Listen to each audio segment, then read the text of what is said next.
சீக்கிரமாக எந்திரிச்சாச்சு. நம்ம போய் நமக்கு ரொம்ப பிடிச்ச சப்ஜெக்ட் ஆன்லைன் கிளாஸை அட்டன் பண்ணணும். சரி, நம்ம ஷூஸை போடலாம். ஷூஸ் போடணும். ரொம்ப ஈஸியாக இருக்குது, ஆனால் போட்டேன்னா ஆகணும். ட்ரெஸ்ஸு போட்டாச்சு. நம்ம போய் குளிச்சுட்டு அப்புறம் சாப்பிட்டுட்டு பிரேக்ஃபாஸ்ட் வேறு சாப்பிடணும். ஆனால் நம்ம போய் பண்ணலாம்.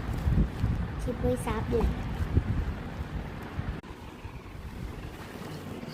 அப்பா, டின்னர் சாப்பிட்டு முடிச்சாச்சு. ஐயோ, நமக்கு இப்போ கிளாஸ் இருக்கே. சரி, நம்ம சீக்கிரமாக போய் அட்டன் பண்ணலாம். இதை ஓப்பன் பண்ணுறது வேற பெரிய கதையே.